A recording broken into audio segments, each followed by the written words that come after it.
Hi, everyone. Welcome. This is day 2 of our sales and marketing webinar. If you joined us yesterday, we covered inbound and outbound marketing techniques. And today we are going over deep dive into sales techniques. Without further ado, we have Selling Your Restaurant. Jonathan Morris is going to take us through a deep dive into the best techniques for selling your space. All right.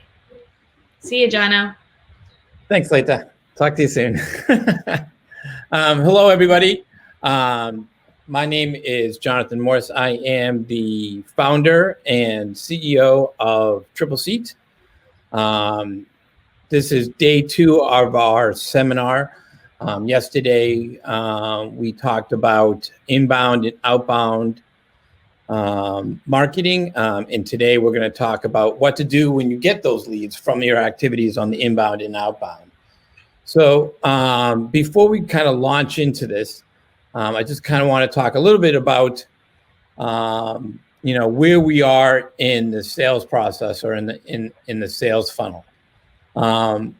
So yesterday was about the top of the funnel, like trying to get leads into the pipeline, looking for potential people to cold call. That's top of the funnel. Now, when you get those leads, and you want to, for the lack of a better word, sell those leads on your restaurant or hotel or unique venue, you're in the middle of the funnel. And that's what we're going to talk about today, is like how to work the middle of your funnel. And those are people that have raised their hand and shown interest in your property, and how to kind of move them down the funnel to the close, which is the very bottom of the funnel. So before we kind of launch into it, I wanted to kind of share some stats with you. And they are this: most consumers buy after 7 contacts with a company. Most companies give up after 2. That is the 8-touch rule that we talked about yesterday. If you live by sending off 1 email, you're not going to get very far. You have to touch your prospect at least 7 times or 8 times before they even raise their hand or put in a lead. So if you're operating under 3 strikes and you're out, meaning you tried 3 times and you never heard back, so they're out, you're 5 touches short. Always go for 8 touches or more. 69% of sales executives believe that the buying process is changing faster than organizations are responding to it. That's correct, right? What that stat is saying is that the sales process is evolving. It's constantly evolving. It's how you did sales even a year ago or 2 years ago is completely different than how you're going to do sales moving forward, especially for restaurants and hotels, because of COVID. On average, decision makers consume 5 pieces of content before ready to speak to a sales rep. What that's showing, again, is the 7 touch, is that decision makers are doing research on your restaurant and hotels before they even reach out to you. So that's why it's important to always keep your brand in the top of your mind. Your website alone is not enough. You should be blogging. These decision makers want to dive into as much information about you before they even reach out as possible.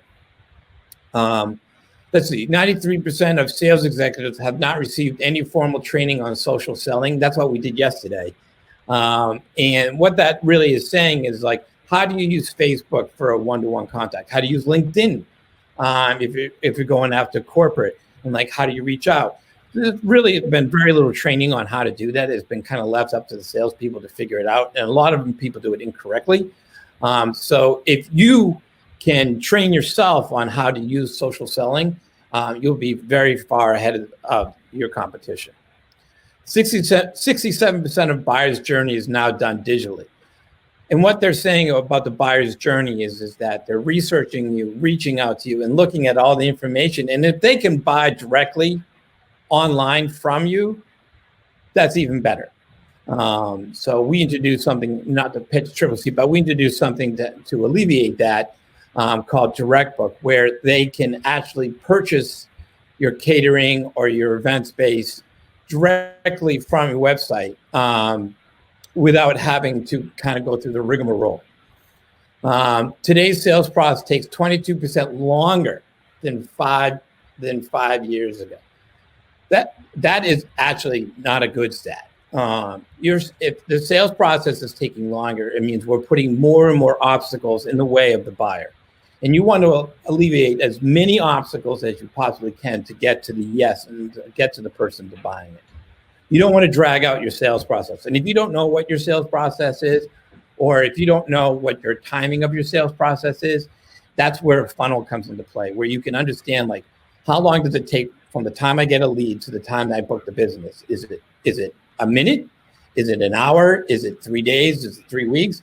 And if it's too long, you have to dissect where you're putting obstacles in the way of the buyer. We're going to talk a little bit about that today. Email marketing has 2 times higher ROI, which is return on investment, than cold calling, networking, or trade shows. Emailing is pennies to do. And, to send out an email blast to 1,000 people or whatever the case may be, it's not going to cost you a lot of money. That'll probably cost you $200. Cold calling, the ROI on that is your time and how much money you cost by the hour. So you're obviously more expensive than pennies on the hour. And networking and trade shows are expensive. 44% of B2B, I mean business to business marketers, have generated leads via LinkedIn, whereas 39% have generated leads through Facebook and 30% through Twitter. That makes sense because LinkedIn is where business is. In your type of business, those numbers will probably be a little bit skewed, a little bit higher towards the Facebook and Twitter. But if you're going after the corporate business, this stat tells you that's where that corporate business lives, is on LinkedIn. And that's also part of social selling. All right. So let's go into the middle of the funnel and what to do when you get a lead. And now you contacted that lead and you're about to launch in to your sales pitch, if you will. So my first slide here is about spin selling. Spin selling is based on 12 years of research and around 35,000 sales calls. And it's a sales strategy that comes from Neil Rackman from 1988, Spin Selling. In his book, Rackman argues that in order to win larger consultative deals, salespeople must abandon traditional sales technique in order to build value as a trusted advisor. I've been using spin selling, basically, not to age myself, but since the book came out. It is, in my opinion, one of the best ways to show value in your space, to show value in you, and to show value in what you're trying to sell. So spin selling basically stands for situation, gathering information, problem, identifying pains and problems that your person's experiencing, implication, underscore why those pains need to be solved, then finally need payoff. Need payoff is lead them to conclude as such as their own. So let me caveat by saying spin selling takes some practice. And also, I'm about to show you what spin selling is in about 30 minutes or so. A spin selling class typically takes 2 to 3 days. So I'm going to do this fast. I strongly recommend that you buy the book. You can get it on Amazon. You can actually Google it. You can get all the information you could possibly want just by Googling spin selling. It does take practice, but it works. It works all the time. And it's not a trick. It is just a way of getting information from your prospect so you can show them your value to your space. Um, I'll give you a little story of how spin selling works and how I used it when I was selling hotel space. So I worked at a large hotel, 900 rooms, around 60,000 square feet of meeting space called the Boston Park Plaza Hotel. And that hotel is old. I think it was built in the early 1900s. And directly across the street from us was a brand new Four Seasons hotel. Brand new, spanking. Four Seasons had the brand. The Boston Park Plaza hotel was just pretty hotel, gorgeous space, but tired sleeping rooms for sure. Inside of right across the street. So my job was to sell corporate business and also convention business that came to Boston. So I was always in the mix with the Four Seasons and with the Boston Park Plaza Hotel, with the Westin Hotel, and with the Sheraton Hotel. We were all about 2 blocks from each other. But I was always like choice number 4, strictly because of the age of the hotel, and we didn't really have the brand that the Westin, the Sheraton, and the Four Seasons had. So inevitably, I would get the customer or the prospect to come so I could do a site visit with them and show them the hotel. So I would show them the hotel, and I would eventually get to the sleeping rooms. And of course, and that's where we fell down, right? Our sleeping rooms were small, we were tired. And I could physically see that they were like, Four Seasons, Sheraton, the Westin is like not this tired.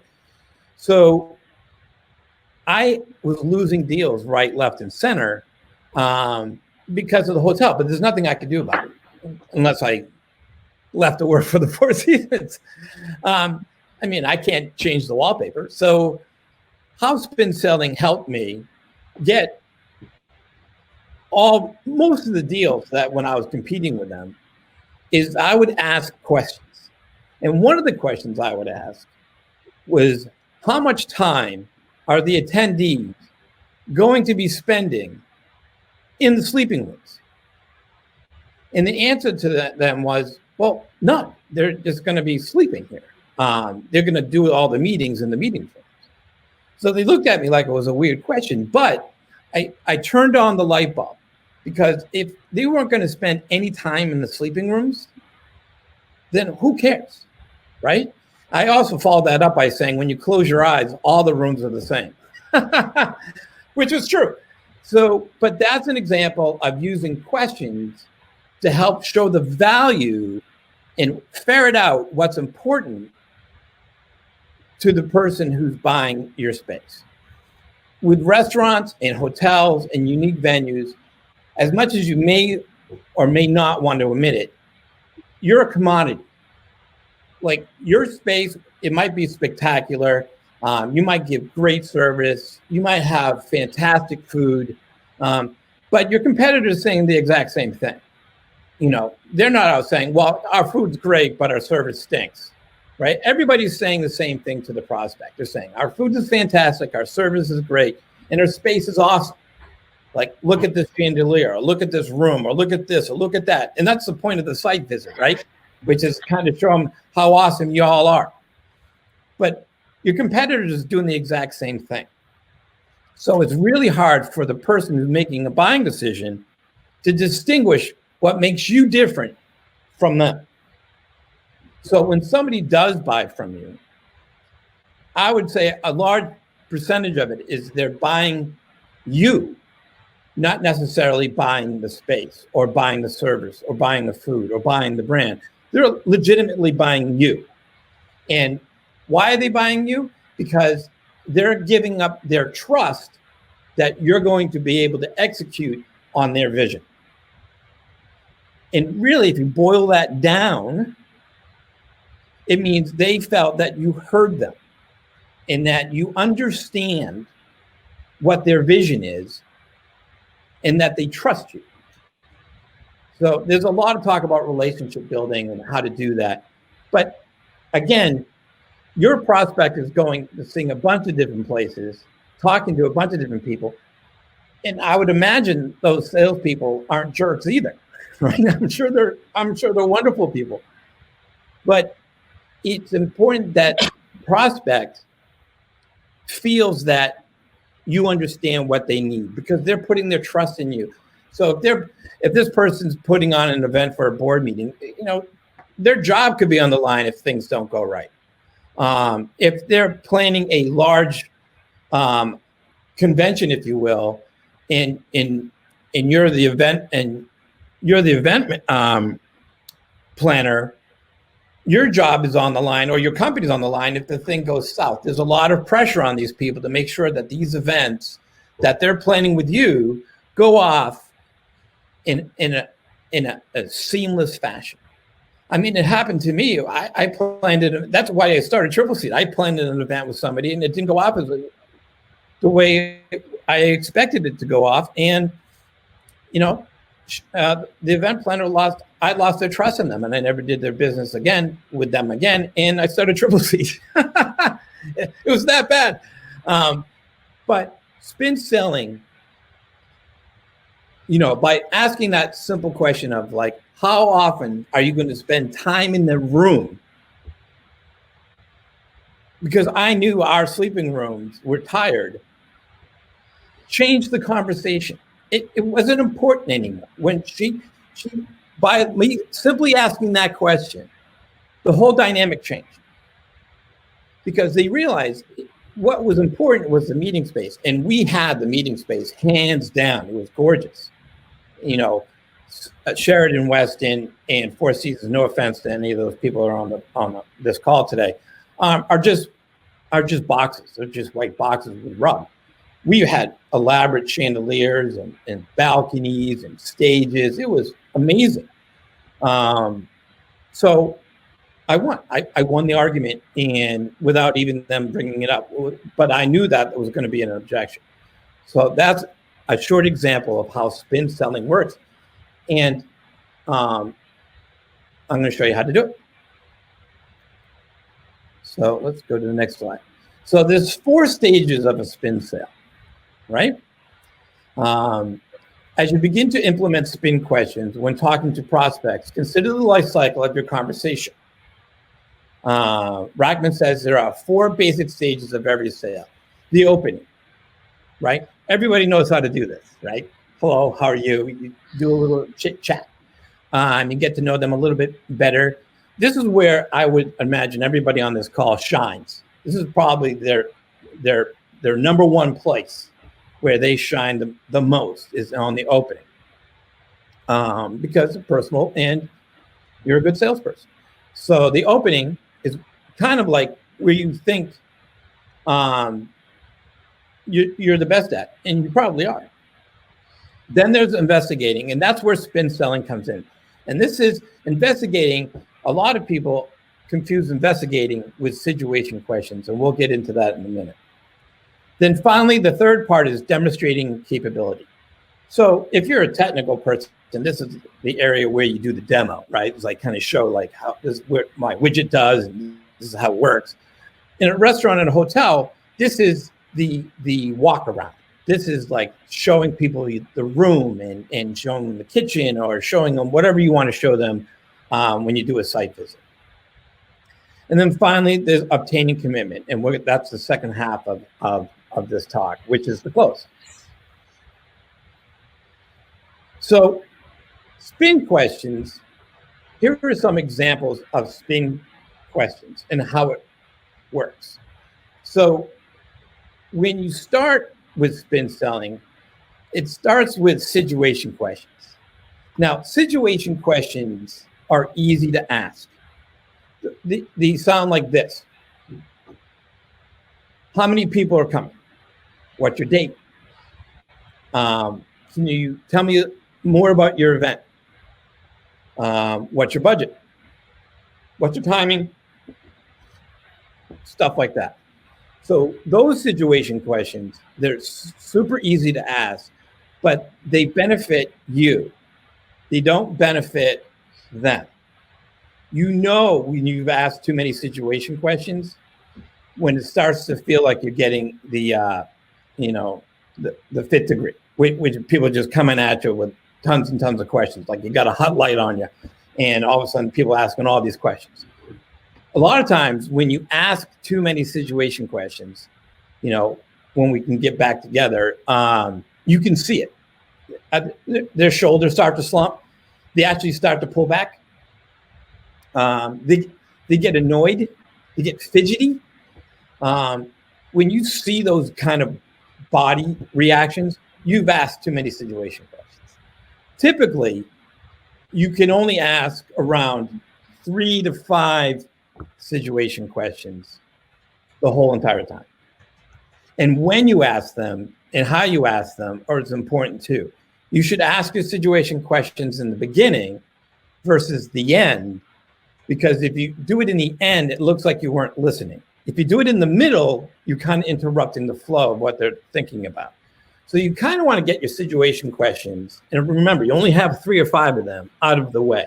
Now, if you get a lead, you have a lot of your situation questions already answered, right? If they put in a lead and they say, I want to do a wedding on June 12th for 200 people, you shouldn't ask when you see them in person, when do you want to do this wedding and how many people?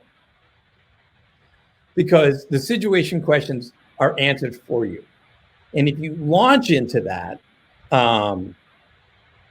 it shows the person that you're not listening or that you didn't pay attention to the lead that came to you. So you can confirm it, but you shouldn't ask it. And again, you're only allowed 3 to 5 questions. And this is the number one area where all salespeople struggle. All of them. I don't care who you are. People love to ask situation questions because they're very, very easy to ask. So you should always write your questions down. I tell this, we do spin selling at Triple C too, by the way. So I always tell our salespeople, it's okay to write the questions down, right? And have them in front of you. Trying to memorize them is hard because problem questions and implication questions and need questions, you don't have to ask them all, by the way, are hard to formulate on the fly. Problem questions are a little bit easier than situation questions, and they get harder and harder. Like implication questions are cheesy kind of questions. Like an idea of an implication question is like, if your car doesn't, if your car could fly through space and you could get to work in a minute, would that be beneficial to you? Right? They're kind of cheesy. The answer is obvious. Yes. So you don't have to ask a lot of implication questions. You can ask some, sprinkle them in there, but I wouldn't rely on them too hard because you're going to sound a little obvious. And need payoff questions are the hardest because need payoff questions are questions that make the person you're talking to think. But you have to think of the question first. So an example of a need payoff question is if your car doesn't fly through space and you're late to work every day, how much will that cost you your job?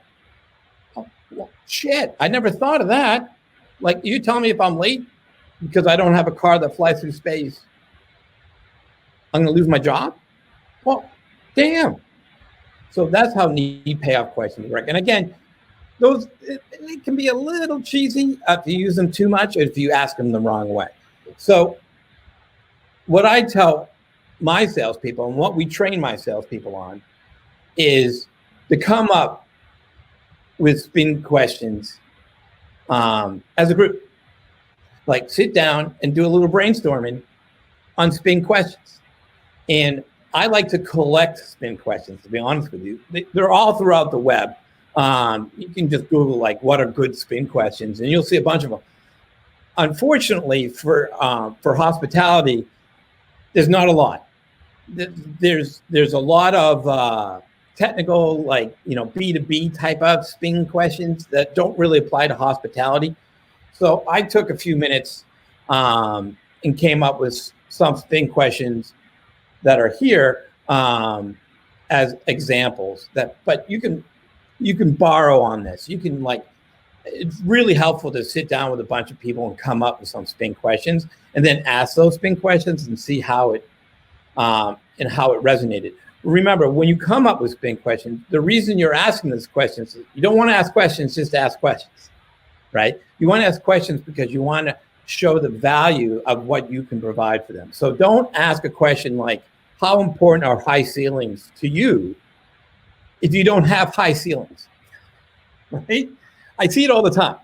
It's like, don't stare the questions down to an area that you don't do, right? So, like, if it's like, how important, like, if the room can't be dark, will that affect your presentation? But if your room can't be dark, don't ask that question. But if your room can be dark, like, you can black it out, for sure ask that question, because that's a strength of yours and they might have not thought of that. And that question, by the way, is a pain question. Which dissected means we have the ability to make the room dark, which makes your presentation pop.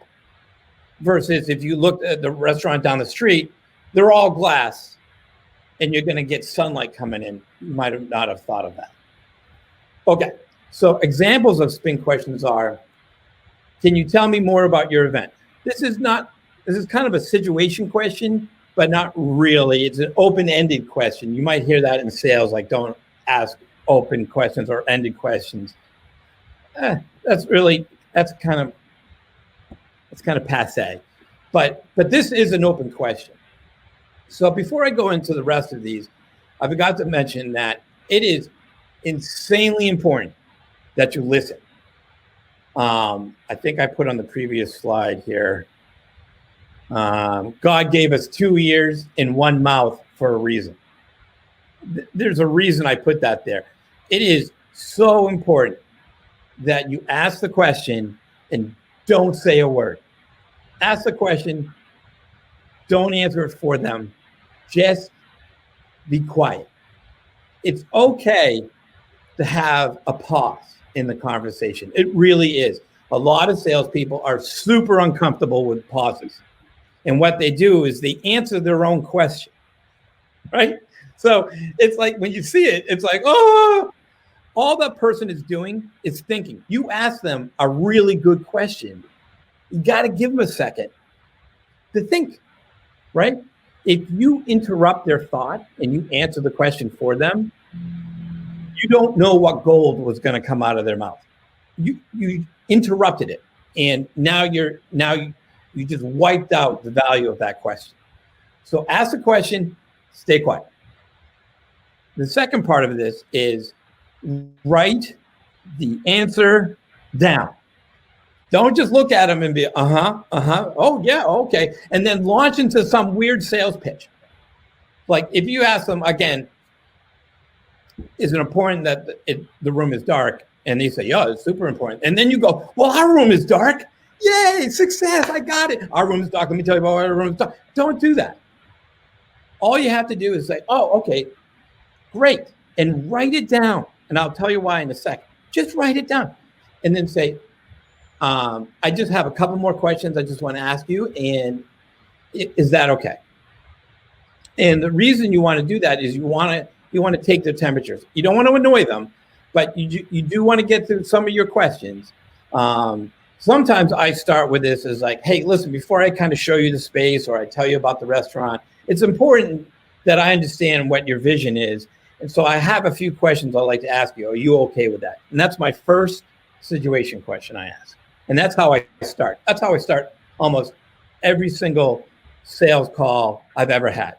It's like, I'm trying to understand more about you and more about what you're trying to accomplish. Do you mind if I ask you a few questions? Just get their permission. Now you set yourself up and you set them up too, that you're going to ask them some questions. what are you, again, these are just examples. You don't have to use these questions, but these are just examples that I came up with. What are you hoping to get out of your event? Now, this might sound like a super obvious question, right? It's like, well, what are you talking about? Like, you can ask it of a bride to a wedding, which, like, they might look at you a little bit funny and maybe say, like, I hope I'm getting married. But the bride has an idea of what she wants to get out of this event.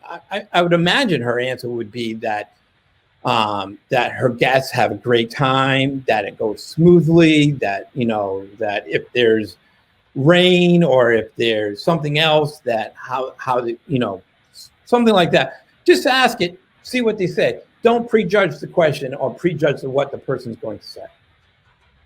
What concerns or worries do you have for your event? Now, they're going to go off, but this is great. This is what you want. This is gold, right? If they're like, oh my God, like, again, I'll pick on weddings. If they say to you, like, oh, I'm really concerned about, you know, when I was walking in, if it was a dirt way in, and if it rains, is that going to turn into mud? They're going to give you all their objections right up front, right for you, hand it to you on a silver platter. And again, as they tell you this, don't answer it. Write it down and say, okay, great, okay.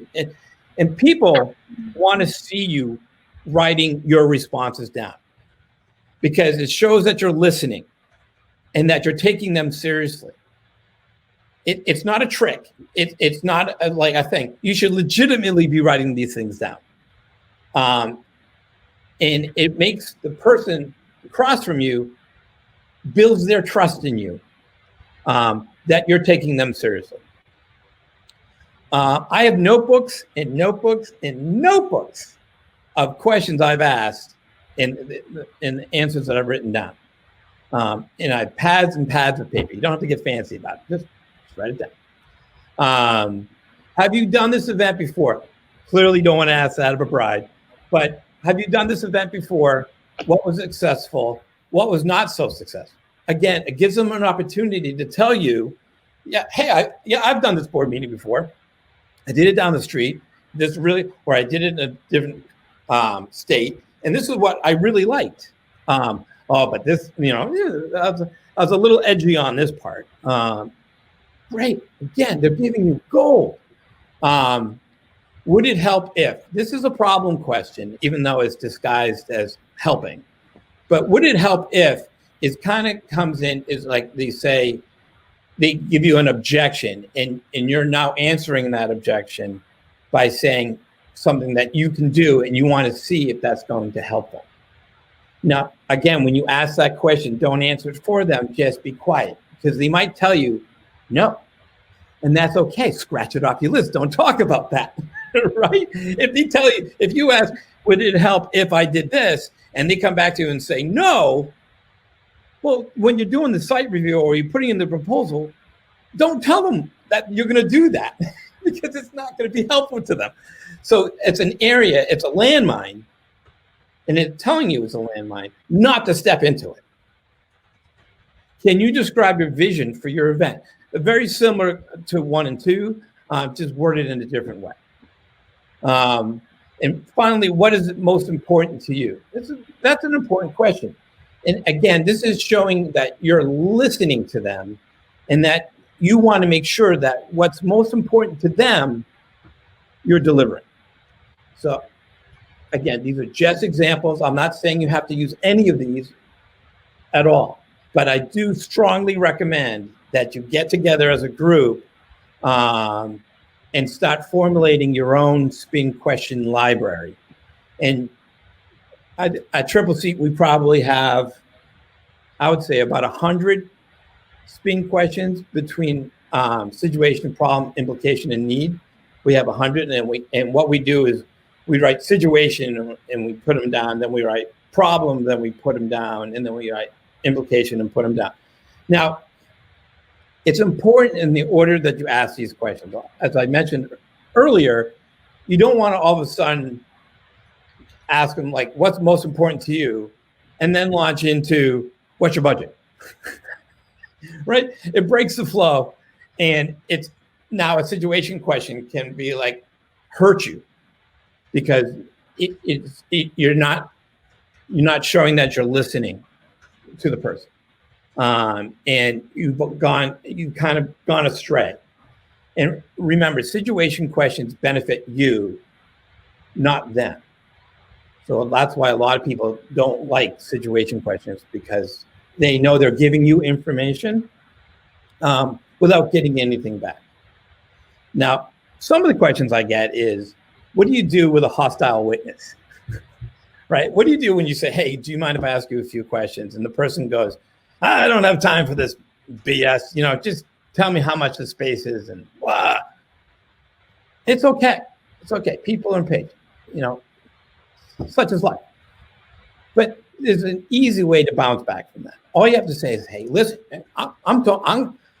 I'm here to make sure that you have the best event you've ever had in your life. And the best way for me to do that is just to ask you just one or two questions so I can have a better understanding of what your event is.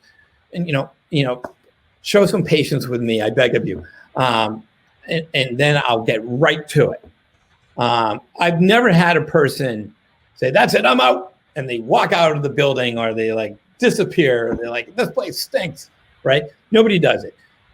People in general, sometimes, depends where you live, but are just grumpy, and they just kind of want the facts, right? Like, how much is, I just want a coffee break for 50. How much is that going to be, right? And you can say, hey, listen, we do coffee breaks for 50. Tell them it's $50, but listen ahead. But there's more to a coffee break, right? Like are you coming for a meeting? And like, how did you do your meetings like this before? And you can kind of go that way. And that's kind of how you deal with a hostile witness.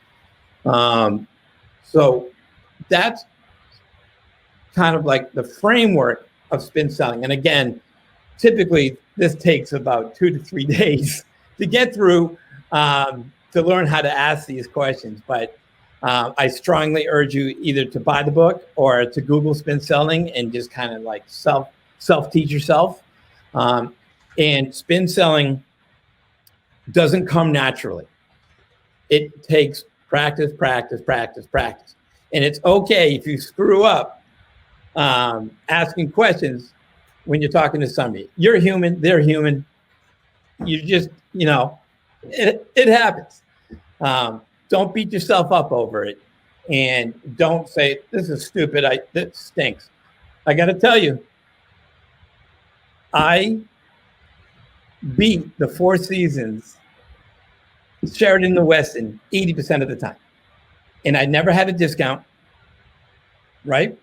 Our rooms were a little bit less expensive, but our space wasn't. So I never had a discount. And I beat them 80% of the time because I knew how they were selling, and I was selling completely different. They're out there saying, I'm the Four Seasons, we rock, we're the Four Seasons, snobbity snob. But at the end of the day, they weren't really understanding what the event planner wanted. And they trusted me because of my questions versus buying something that was more pretty than us. But I beat them 80% of the time. I knew who my competitors were. I knew the salesperson I was competing against. We used to have drinks together, all of us, because we were right in the same area. And we used to talk all the time. And I'd be like, yeah, I got that deal. And they were like, how did you get that deal? I'm like, I didn't even have to discount it. And it's because I use spin selling. So some advice here. You want to be the doctor. And the reason I use this picture is I found it hysterical. There's a team of doctors around this guy. There's 5 doctors. They're all smiling, having a great time. Even the guy in bed is having a great time. It was like the most ridiculous picture I've ever seen in my life, so I had to use it. So be the doctor. What do I mean by this? When you go to the doctor's office, what's the first thing they say to you? Where does it hurt? Right? They're the best salespeople on planet Earth. They walk in, they look at your chart, but they look at what the notes are, and they go, where does it hurt? They don't ask you your age. They don't ask you your sex. They don't ask you anything, situation questions. They go right to it. They have the information in front of you, in front of them, and they look at you in the eye and say, where does it hurt? Now, if you say to the doctor, well, doctor, it really hurts in my elbow. Every time I do this, my elbow hurts. Now, you tell the doctor where it hurts, and then he all of a sudden looks at your ankle. What are you going to think about that doctor? You're going to think he's crackers, right? You're in the same position. If you go through all this spin selling, identifying pain, and then you launch into something that they didn't even talk about, you're going to look bananas. So you want to be the doctor. Ask about the pain, and then diagnose the pain, and then come up with a solution. But don't talk about something that they didn't even bring up. Okay?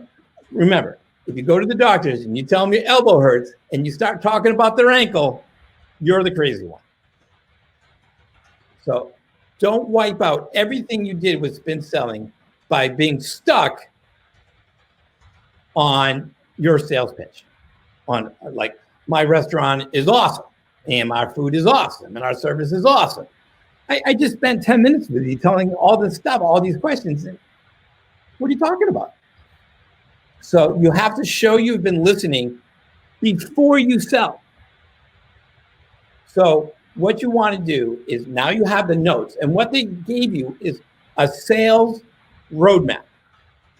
They told you what was important, what their pain is, and what they see value in.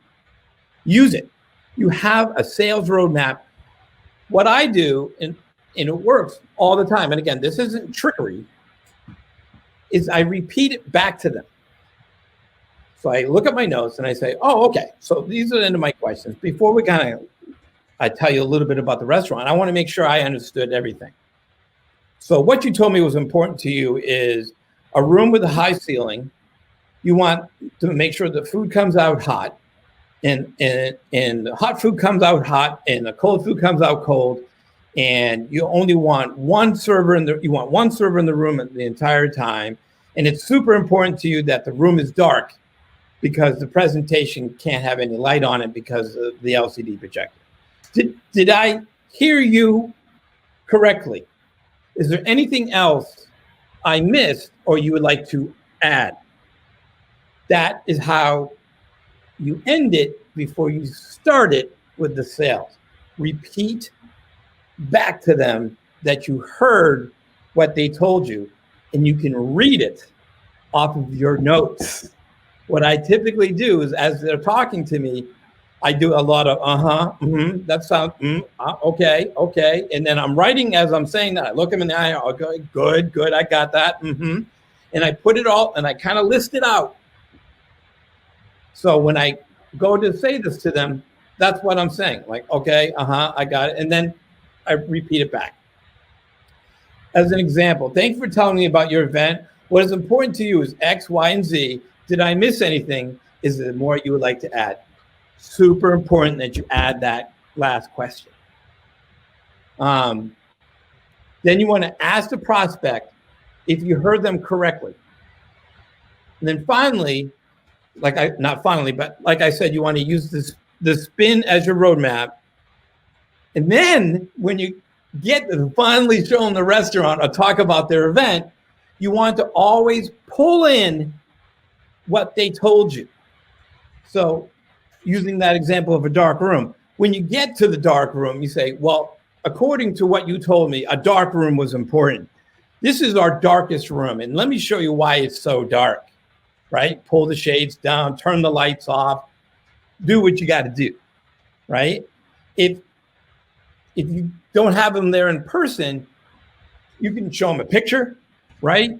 You take your phone with you and kind of do a video, use your words, do what you got to do to prove your point that you have, in this case, our dark room. And now you can check it off. Be like, done, checked it off. Demonstrate your value. Don't be a commodity. And what I mean by that is like, you're not the only one they're talking to, I'm sure.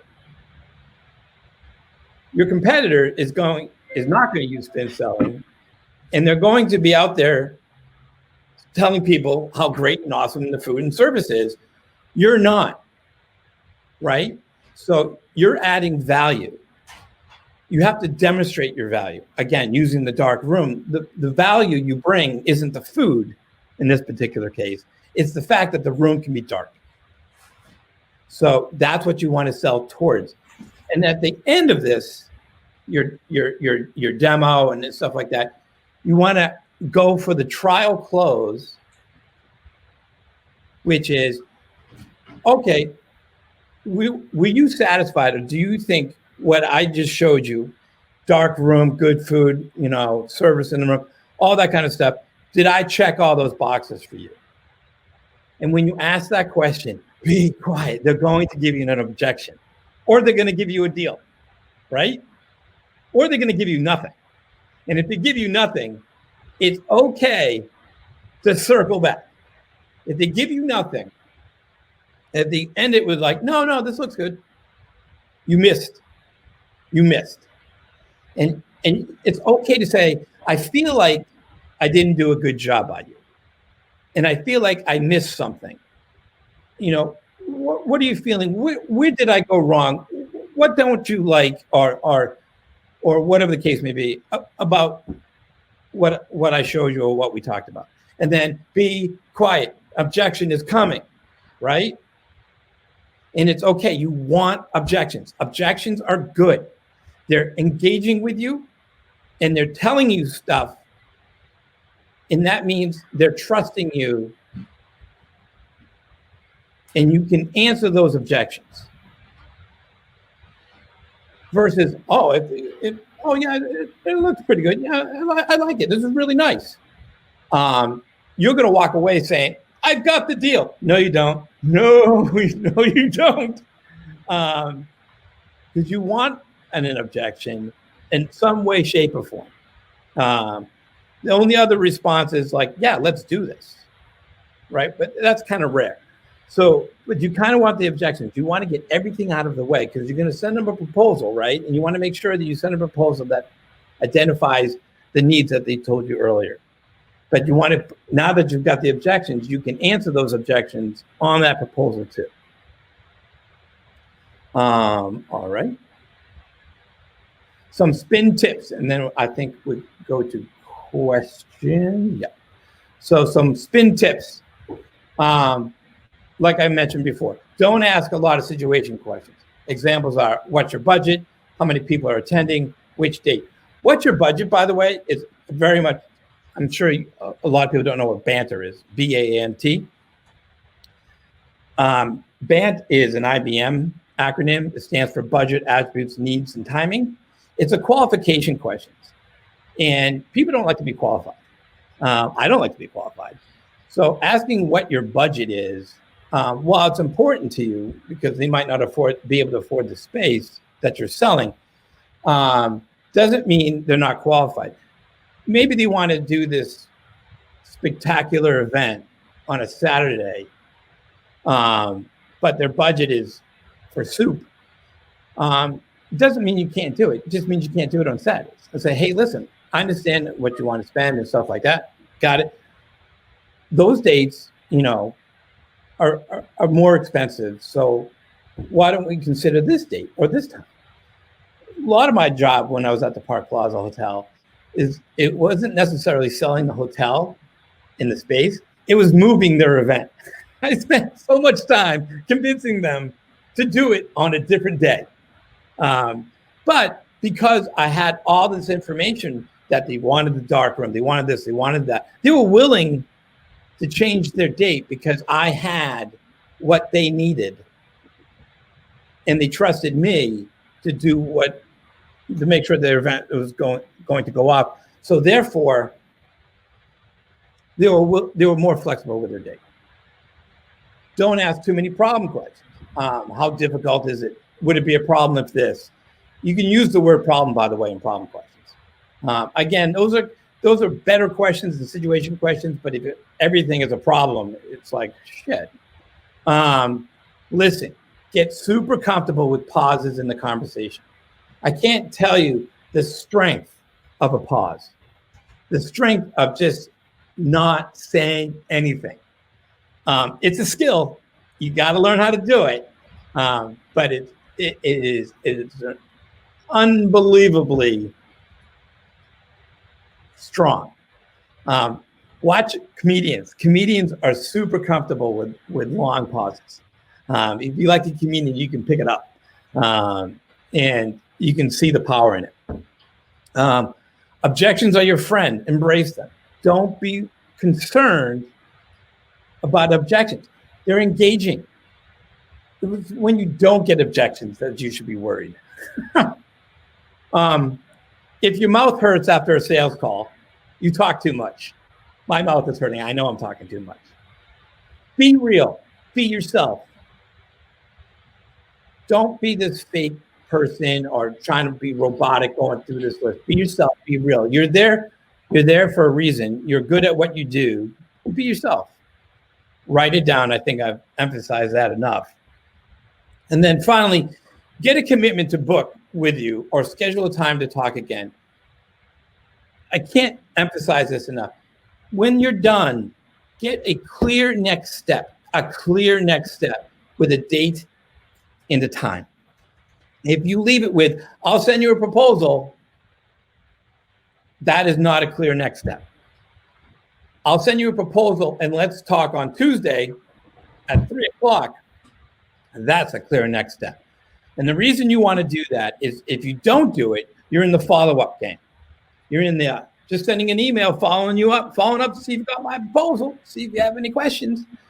It's following up again to see if you followed up on my follow-up, and I'm following up for the third time. But if you say, hey, listen, I'm going to send you a proposal, and let's talk on Tuesday at 3:00. Does that work for you? Yeah. So you call them at 3:00, right? They don't pick up the phone. You're not in a follow-up mode. You just want to email them and say, I had it scheduled for 3:00. Can we reschedule it for tomorrow at 2:00? Right? You're not following up on a proposal. You're following up on the phone call that you're supposed to be having on the proposal. So don't get into that follow-up game. You're guiding them through the sales process. It's not their, sales process or buying process. You're kind of moving them into yours. You hear a lot of time about the buyer's journey. You have some control over that buyer's journey. And I'll warn you against another question, which is, how have you purchased something similar to us before? Don't ask that question. That is a beneficial question to you, and you're going to get lied to 100% of the time. They'll be like, oh, we get a proposal, we review them, and then the team gets back and we decide what's best for us, and then we'll reach out to you, and if you're somebody we want to book with. You'll get that answer 100% of the time, right? Because you gave over the buying process to them. You want to stay in control of the buying process, and you do that with clear next steps with dates.